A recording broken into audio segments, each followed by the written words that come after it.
Okay, hello and welcome to the Sungoddess Astrology channel. Today I have a very special guest with me, Megan from Solar Glow Meditations. Megan, thank you so much for joining me today. Yeah, thank you for having me. I'm excited to be here. I am super excited to do this video with you. I absolutely love all of your videos. They are super inspiring and healing, and I'm just so thrilled that you're here. Thank you. Yeah, so where can people find you if they're, it's Solar Glow Meditations on YouTube? TikTok, Instagram, and then solarglowmeditations.com. Okay, wonderful. So today we are going to be doing a collaboration of Vedic Astrology and the Dowsing rods together. So I will be asking you questions for Vedic Astrology and how you use the rods to answer yes or no on those questions.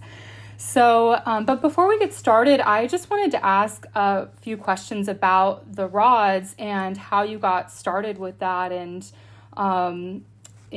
how long you've been doing that. Is that okay? Yeah, absolutely. Okay, cool. So I'm curious to know if this is something that you felt compelled to explore on your own, or did somebody introduce you to this, or how did you start using the rods? So I guess there was kind of like a two-step process. So I got initially certified as a Reiki practitioner. And at that point, it was like a whole new thing to me. My mother-in-law had done it, and I had no idea what spirituality was. But all of a sudden, I was like very aware of this energy and like all of these things going on. And so it took me kind of down this rabbit hole of spirituality. And I ended up finding on TikTok another creator that was doing dowsing rods, kind of doing the same thing, asking questions just about life and the universe. And that's what inspired me to start doing it. That is so cool. So you have this also ability to have this healing power through your hands with doing Reiki. So do you consider yourself to be a psychic medium, a channel, a healer, a light worker? Like how do you identify? Yeah, all of the above. I don't know that I put a label on it necessarily, but yes, all of those things. Okay, wonderful. So and also, like, how long have you been doing this? Like, how long have you been playing with the rods or using the rods for spiritual growth? It's been about 2.5 years now, actually. Okay, wonderful. So the last question I had was, and I am curious about this for myself too, is do you do personal readings for people, or is it just for sort of the global consciousness and, yeah. Most part, I do general like video readings. Occasionally, if you catch me in my DMs and Instagram, I'll do readings for people just for free. Like people can send me tips if they want or whatever, not required at all. But I say this with hesitation because my DMs get so incredibly backed up on Instagram that you can try, but I can't promise I'll get back to you because I just have so many questions in there. That makes sense too. It seems like you can reach more people than just doing individual questions and recording that. I think it just benefits everybody. So, yeah, I wanted to then move on to ask you if you have any questions about Vedic astrology, or if there's anything that comes up, you can ask me during the session with the rods or at the end. Yeah, do you want to give like just an overview? I know we've done a reading before, but I don't know a ton about it. Yeah, that's right. So, okay, I can just kind of give like a brief kind of synopsis on like what is Vedic astrology. It's one of the most common questions here in the West. So Vedic astrology is also known as Jyotisha, and Jyotisha is the actual Sanskrit word. And it's translated to mean the knowledge of light, or the study of light. So it's an ancient art and science that teaches us about ourselves and life and how we fit into the bigger picture. And it also shows us our purpose and our goals and our desires for incarnating here.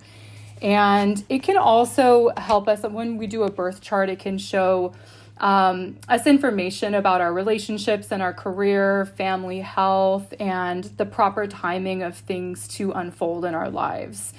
So it's the oldest science that is based on astronomy and the observable principles in the natural world, and it's thousands of years old. It's a science that's been preserved through India and Vedic tradition. So that's what it is in a nutshell. It's a very spiritual and comprehensive science.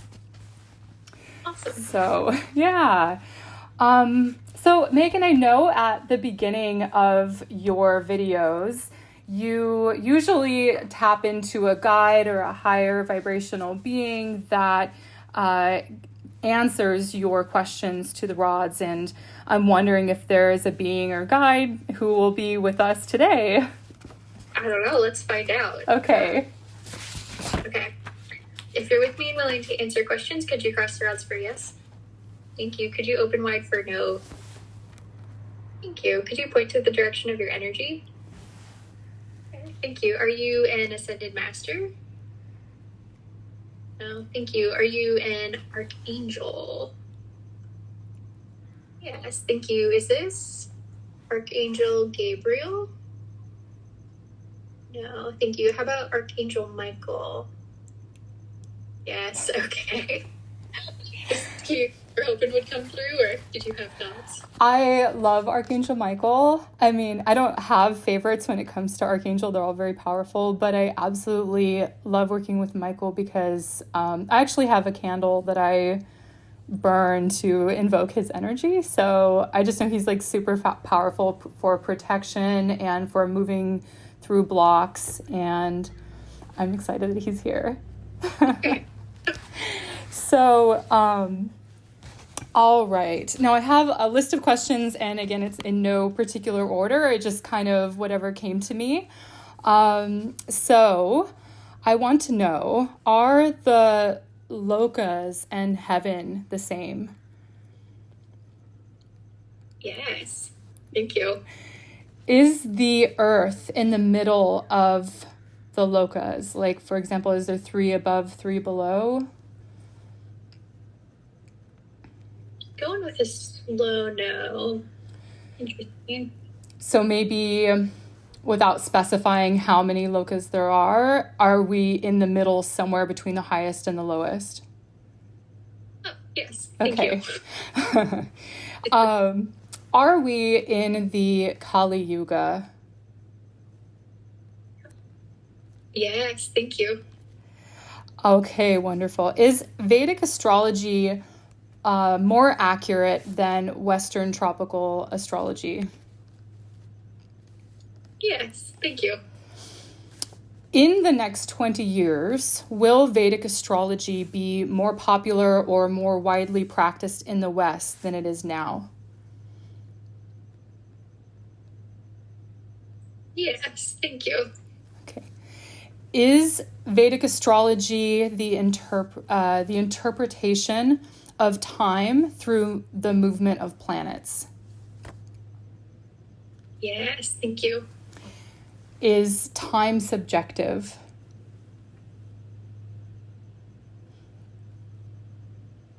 No answer. Interesting. About is time objective? Yes. Okay. I'm wondering if it's the same thing as kind of it being observable. Yes. Okay. Does time move at different speeds? Yes. Thank you. Does time move at different speeds depending on what sign the planets are in?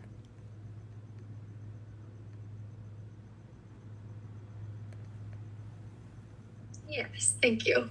Interesting. Okay. Are there 9 planets in our solar system? Yes. Thank you. Are these 9 planets the Navagraha? Are there more planets? I don't know how to ask that. Are there more planets than 9 planets? No. Thank you. 9 makes Pluto a planet still, though, right? We can ask. Is Pluto still a planet? Okay. So I'm interested to know if Rahu and Ketu are considered planets.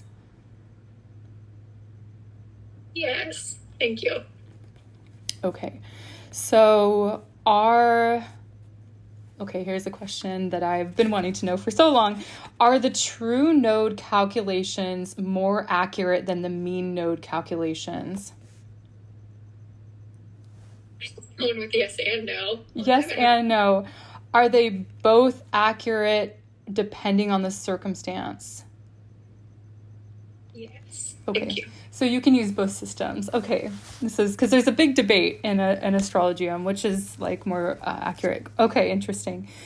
My next question is, do remedies work? Yes, thank you. Are gemstones more powerful than mantras for remedies? Going with no answer. Are they equally powerful? Yes. Thank you. Beautiful. Is the Navamsha chart more accurate to who a person is than the Rashi chart?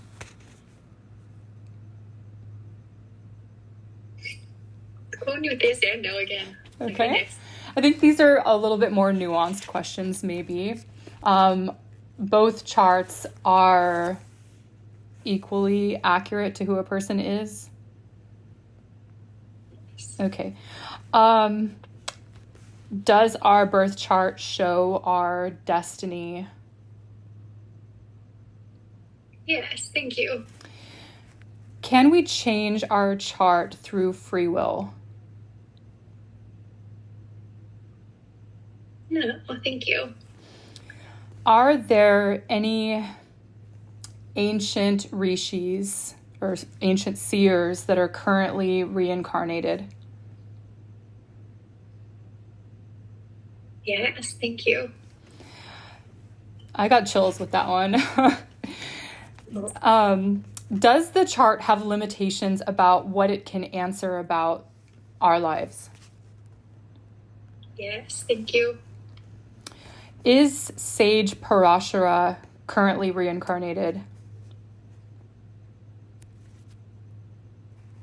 No, thank you. Will Sage Parashara reincarnate?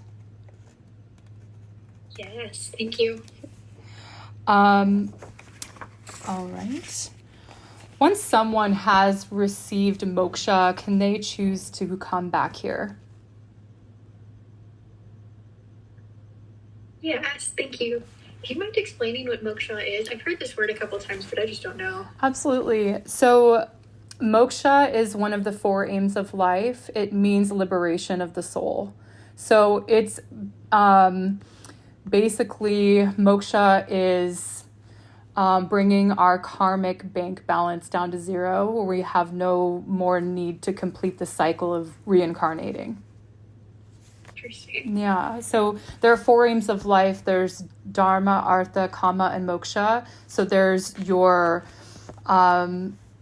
sort of your like purpose in life. There's the elements of life where you need in the physical world for like food and money and survival, and then there's relationships and desires, and then there's spirituality and liberation from material things in the earthly world.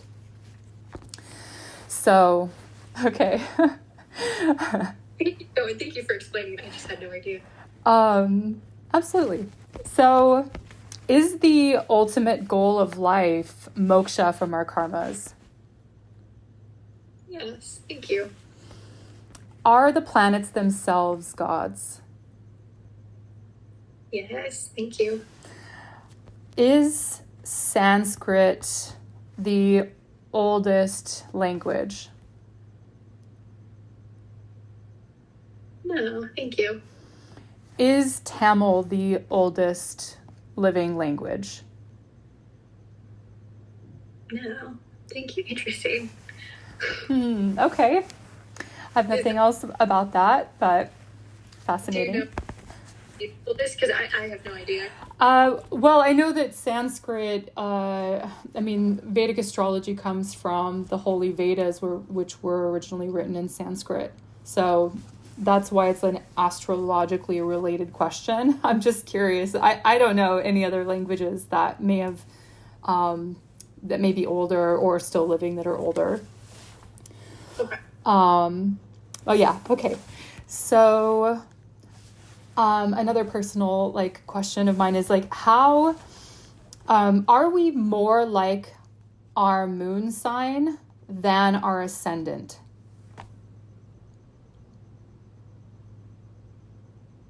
No. Okay. So as far as personality goes, are we more like our ascendant than our moon sign? No. Okay.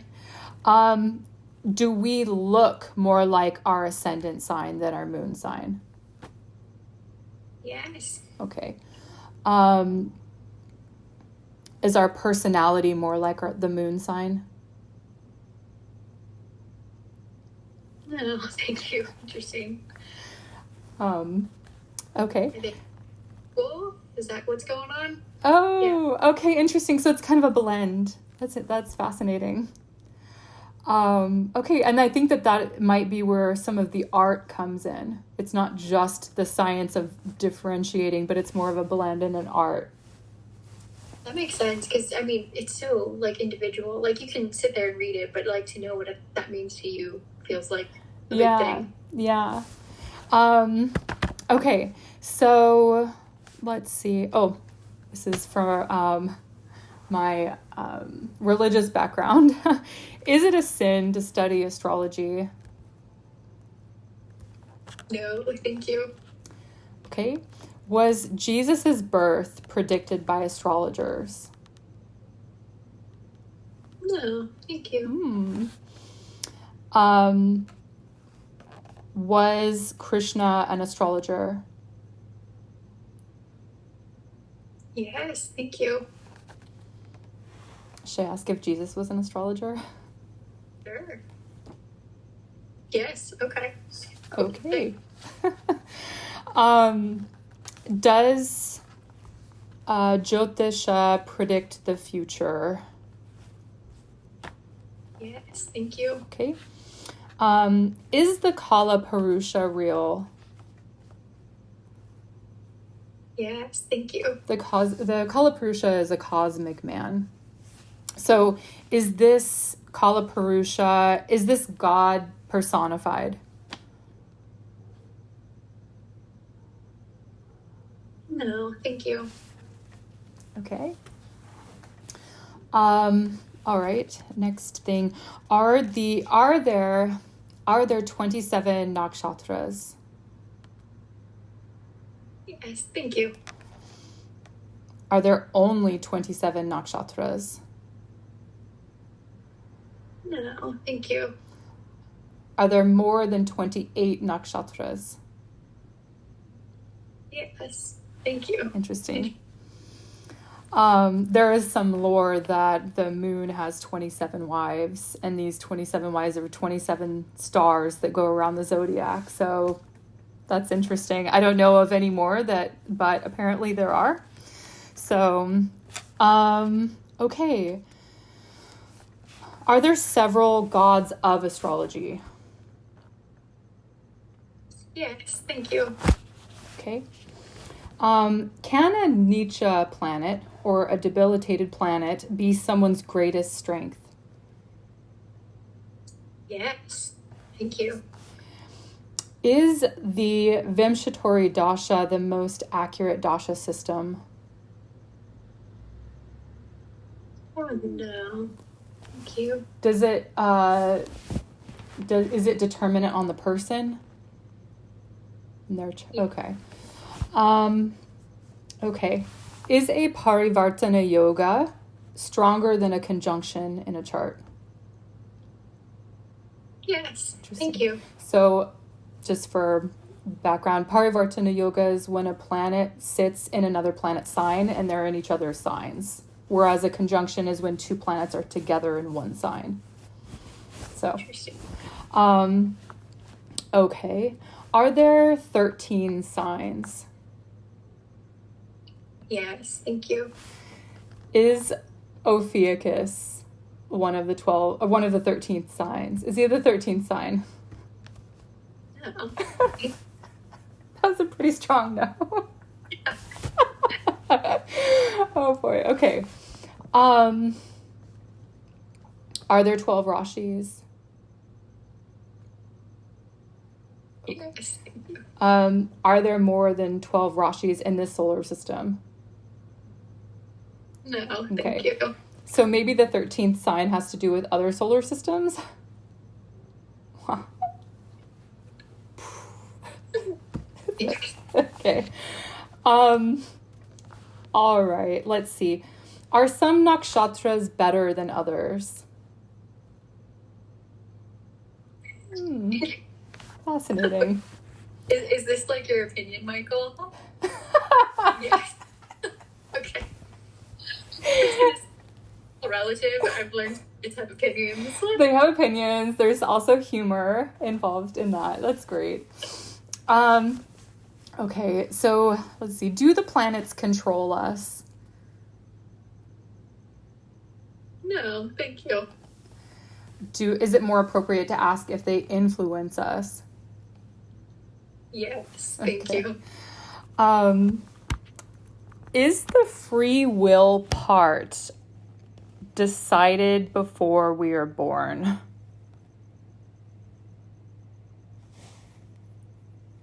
No, thank you. Okay.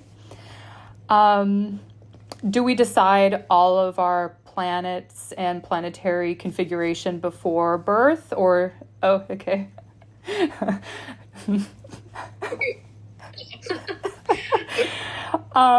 Is it chosen for us? Yes and no. Is it kind of like conference meeting with us and God that decides our planets? And okay, so it's kind of a mutual effort. Okay, got it. Does our chart show where we left off from our previous life? Yes. Interesting. Okay, is there a solar system inside each of us? Yes, thank you. Are the planets and stars closer than they appear? Yes, thank you. Okay. Are the Saptarishis the 7 planets in our solar system? Yes, thank you. Okay. Is Jyotish the oldest astrology system?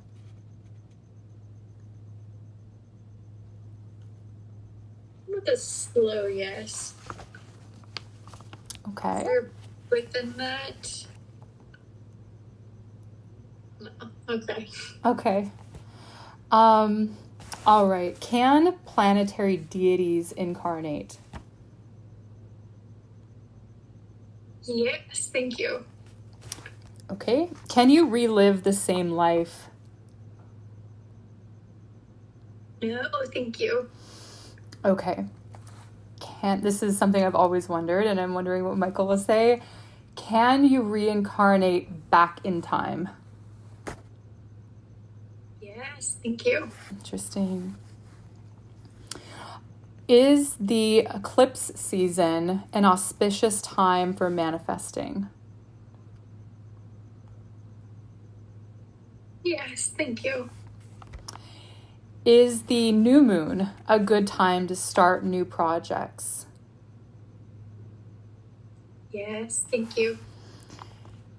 Okay. Is the Panchang more accurate than the Gregorian calendar? Yes, thank you. I gotta ask, Michael, do you like the Gregorian calendar? No. Opinions out there about it, so I was curious.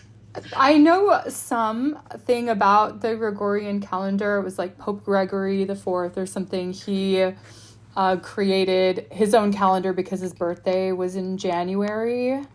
And so that was the start of the year. It was like, that's when we're going to begin the year, in the middle of winter.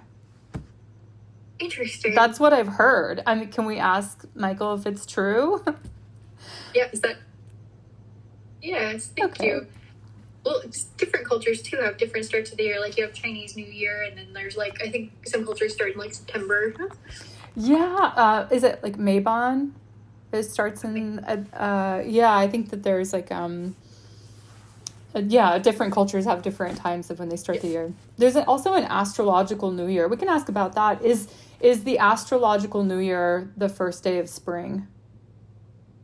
Yes, thank you. Okay.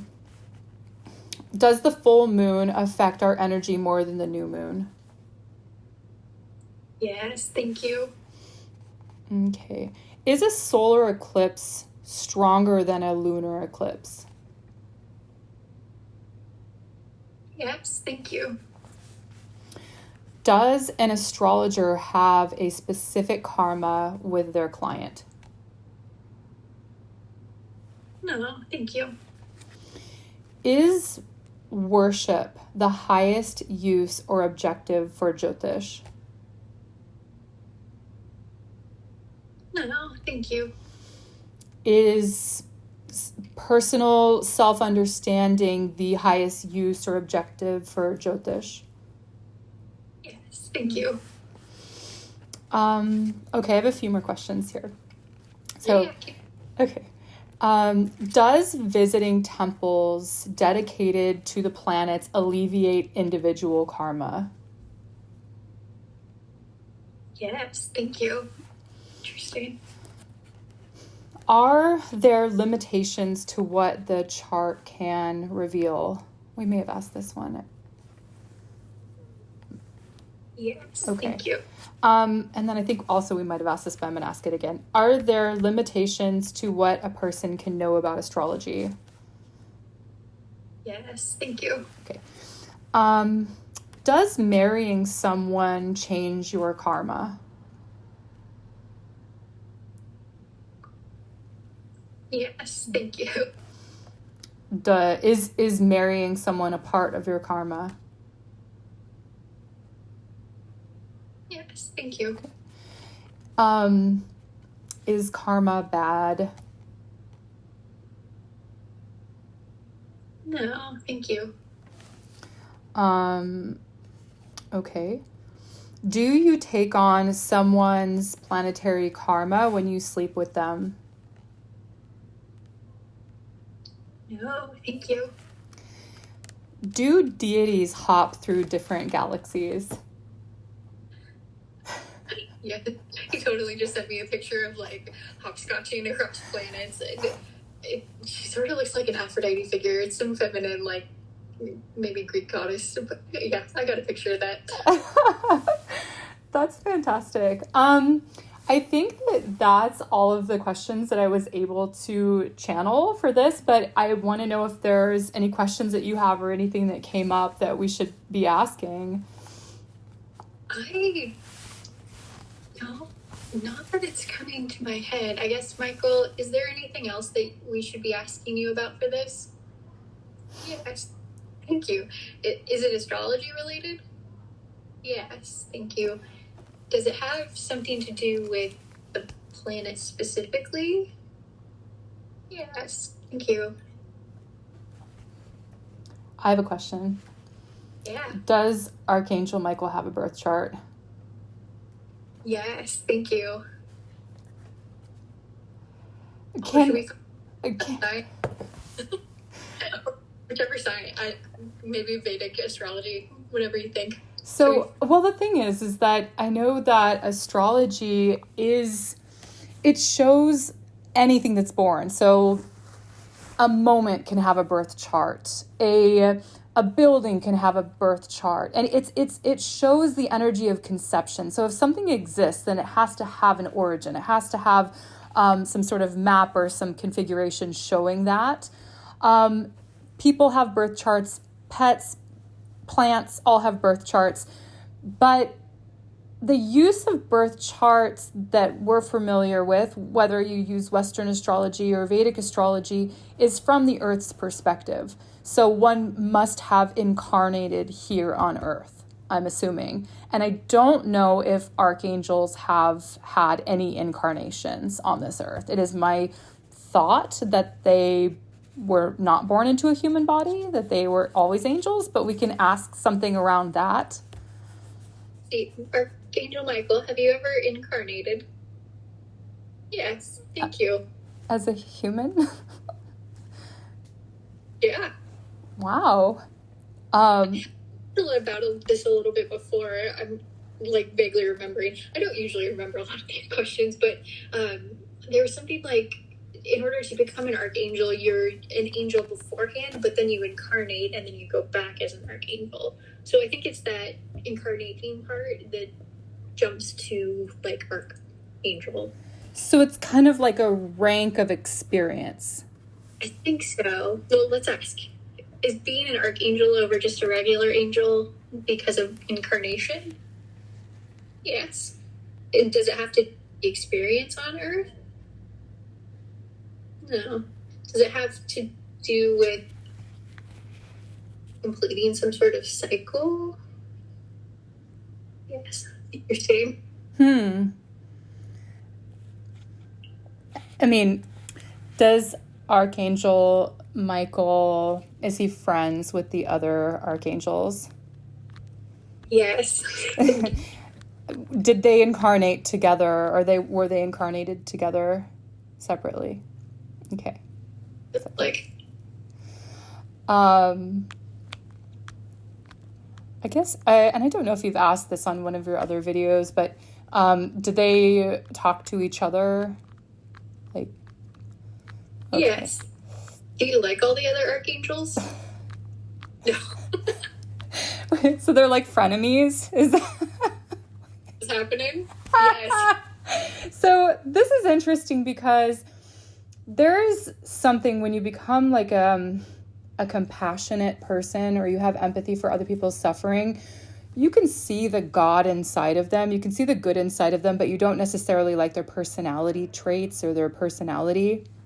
I'm assuming that that's kind of similar to what he's saying, is like there's some clashes in personality, but love is at the center. Okay.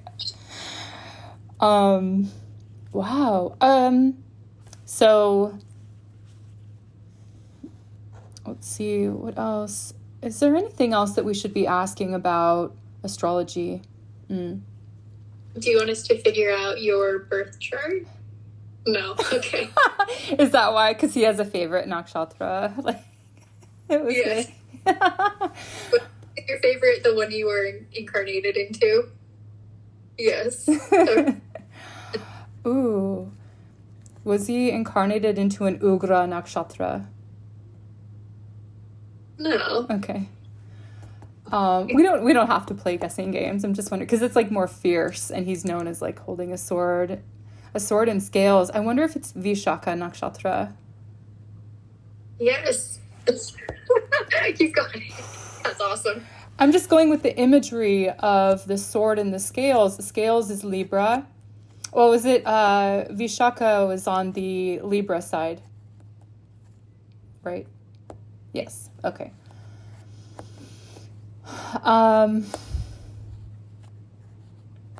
Okay. Are there any other questions that we need to be asking related to religion? No. How about Western astrology? Going with the slow yes. Maybe.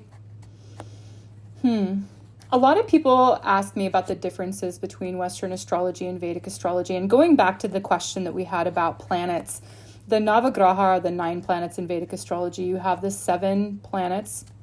2 of them are luminaries. You have the sun and the moon, Mercury, Venus, Mars, Jupiter, Saturn. And then you have Rahu and Ketu. Rahu and Ketu technically aren't planets, but they're deified or worshipped as planets because they're axis points between the path of the sun crossing the path of the moon. These 2 intersection points are so potent that they create eclipses. So they have a lot of like lore. They have a lot of there's a lot of meaning behind that, and they're deified as entities. So they're like planets, even though they don't have like physical bodies. And then in Western astrology, you have the Sun, Moon, Mercury, Venus, Mars, Jupiter, Saturn, Uranus, Neptune, and Pluto. So it's kind of debatable on like what is a planet, what's useful to look at in astrology. Are Uranus, Neptune, and Pluto useful to look at in Vedic astrology? Some Vedic astrologers use those. So maybe we could ask that. Is Uranus, Neptune, and or Pluto useful, helpful to consider in a birth chart? Yes. Okay. Are they more like generational interpretations? Yes. Okay, so do they show more individual karma? Okay. Okay, no. All right, so that's more about kind of looking at maybe there's information. I have a question. Is there information that modern day astrologers have not yet tapped into that the chart can be useful for? Yes. Are one of those things how to break generational karma? Yes. Thank you. Fascinating. I'm learning a lot. Me too. This is so fun. Yeah, is there anything else that you can think of that we might need to ask? I can think of. I guess, Michael, is there anything else you think we should cover? No? Okay. No. We guessed all of the questions, all of the topics, but I love the way that this naturally flowed, and I never knew that Archangel Michael had such an interest in astrology or was so knowledgeable about it. Very, very cool. Well, thank you so much for doing this video with me, Megan, and Archangel Michael. And yeah.